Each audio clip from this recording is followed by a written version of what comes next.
In the previous video, I have solved problem related to friction in which the body is kept on a horizontal plane. But now I will solve problems related to friction when the body is not kept in the horizontal plane but in the inclined plane, on the inclined plane. So first I will describe the theory. Suppose this is the inclined plane. So here this is alpha is known as angle of repose. I have already told you what is angle of repose. The angle beyond which the body will impede its motion. So suppose a block is resting over an inclined plane. Let the weight of the body is W. So weight always act vertically downward. So this value is W, which is acting vertically downward. So in first case, we need to find out what force will be required to pull the body upward when it is acting along the inclined plane, that is parallel to the inclined plane. Let this force is P1. Now it's clear. So let this force is P1 and it is acting along the inclined plane. So what is the value of this force? We need to find out when the body is sliding downward. So when the body is sliding downward, at that time the motion is downward, so frictional force will always act opposite to the direction of motion. So it will act here, in this case it will act upward as the body is at the point of sliding downward. When the body is at the point of sliding downward. So here we have to find out what minimum force will be required to keep the body in this horizontal plane, that is to prevent its motion, prevent its downward motion. So because of the contact, we know that there will be normal reaction. Normal reaction always acts normal to the surface. So suppose this is the normal reaction which is perpendicular to this surface, contact surface between this block and the inclined plane. So the weight will have two components. Suppose this angle is alpha, then what will be this angle? So if this angle is alpha, I will draw a line parallel to this plane and parallel to horizontal plane. So if this angle is alpha, this is alpha, then what is this? This is 90 minus alpha, and the angle between the line parallel to this plane and perpendicular to this plane is 90 degrees. So if this is 90 minus alpha, this is alpha. So the weight will have two components. So this one is W cos alpha, and what is this angle? What is this value of force? W sin alpha. So what is the job of W sin alpha? W sin alpha will try to pull the body downward because this force is acting along the plane. So it will try to slide the body downward. So we have to prevent the body from sliding downward. So the frictional force will act opposite to this direction of motion, and also we need to find out this value of force, how much this value will be, which will prevent the body from sliding downward. So we'll balance the force. So we know that for the equilibrium condition, if we need to prevent the downward motion, if we need to keep the body at its position like this, so we have to balance both horizontal and vertical force. So first we'll balance the horizontal force. So let net horizontal force is 0. So what are the net horizontal force? So P1 plus F1. F1 means force of friction. They are acting in the same direction and weight is acting in the opposite direction, W sin alpha. That implies Ff1 equal to W sin alpha minus P1. W sin alpha minus P1. This will go to that side. So now we will balance the vertical force. So net vertical force equal to 0. So what are the vertical force? Here the reactive force is acting normal to the surface, and this weight is acting downward. The component of this weight is acting downward. So here R equal to W cos alpha. That implies frictional force equal to, from the Coulomb's law we know frictional force equal to mu R. That implies mu W cos alpha. So we'll equate this and this. So W sin alpha minus P1 equal to mu W cos alpha. So we'll take P1 to that side and mu W cos alpha to this side. So W sin alpha minus mu W cos alpha equal to P1. That implies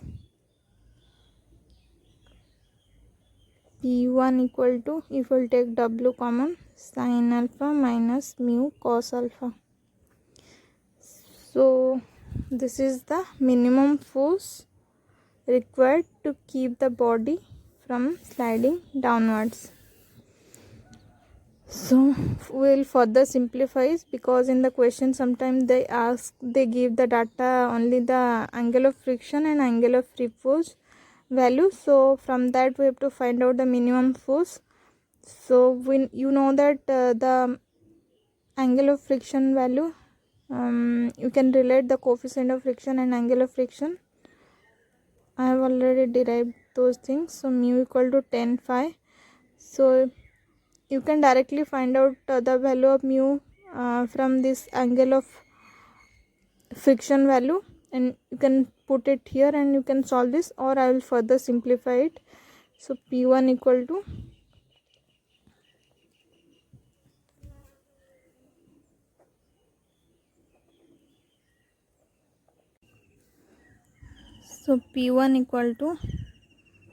W to sin alpha plus mu equal to 10 phi into cos alpha. So P1 equal to W into sin alpha 10 phi sin phi by cos phi into cos alpha. So that implies W into, that implies P1 will take cos phi to this side, P1 cos phi, will simplify it, W sin alpha into cos phi plus sin phi into cos alpha.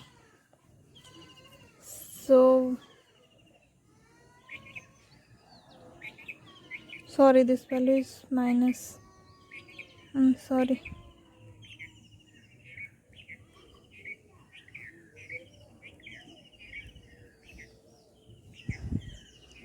So what is the value of sin A into cos B minus cos A into sin B? Here sin alpha into cos phi minus sin phi into cos alpha, that is sin A into cos B minus cos A into sin B. What is this value? You from the trigonometry you know the formula. So this is sin A minus B. So P1 cos phi equal to W sin phi minus alpha. So what is the value of P1? P1 equal to W sin phi minus alpha divided by cos phi.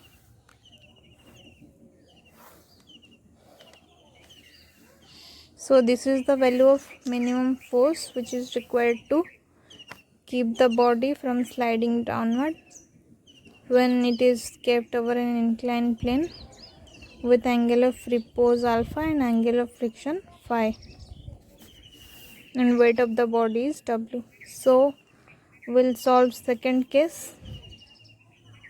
Here we'll find out what maximum force will be required to keep the body from sliding upward, that is to prevent the body from sliding upward. So let the weight of the body is W, angle of repose is alpha, let this is the angle of inclination, let so this angle is also alpha, let the component of weight is W cos alpha and W sin alpha.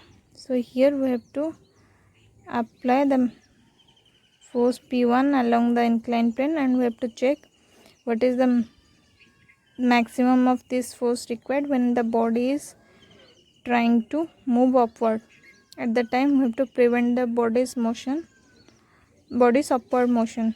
So here if the body will try to move upward, then the frictional force will act in the direction opposite to the direction of motion. So frictional force will act downward. So let frictional force here, it is acting downward. So here both the frictional force and the component of weight they are trying to move downward, but here we have to prevent the body's motion.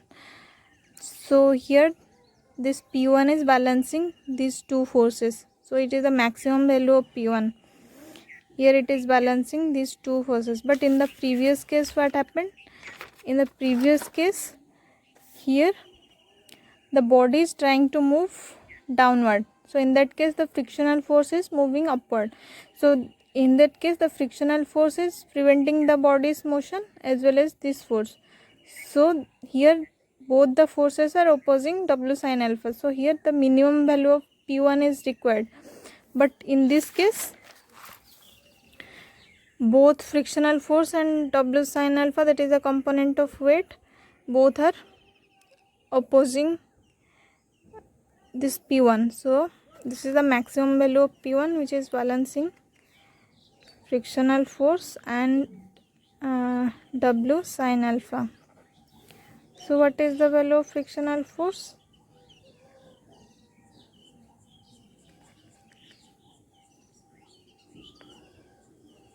Frictional force equal to P1 minus W sin alpha.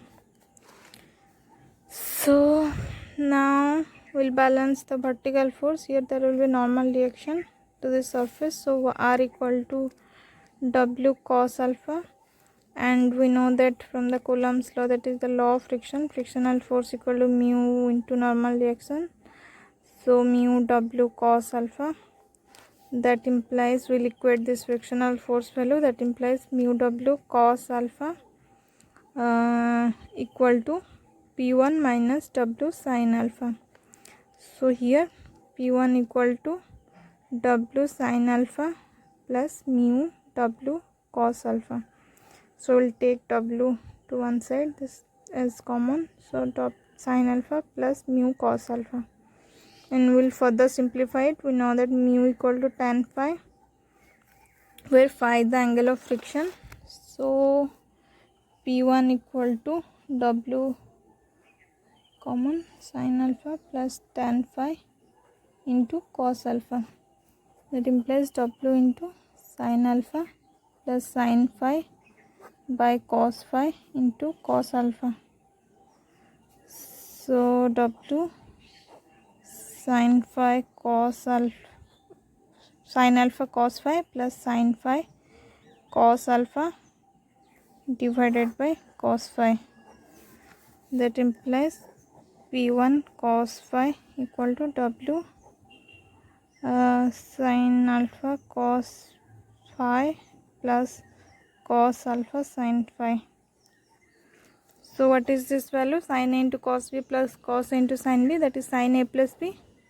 So sin alpha plus phi or phi plus alpha, same thing. So P1 equal to W sin phi plus alpha divided by cos phi. So this is the maximum value of applied force which is acting along the inclined plane,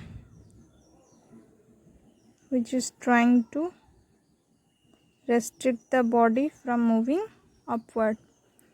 So now I think you can solve the problems related to this. So you have to remember these two formulas, this formula and case 1 formula. So these two formulas, this is when the body is trying to move downward, it is preventing the body's downward motion. So this formula, and it is preventing the body's upward motion. In case it is maximum value of applied force, in this case it is minimum value of applied force. So you have to remember these two formulas to solve problems related to this.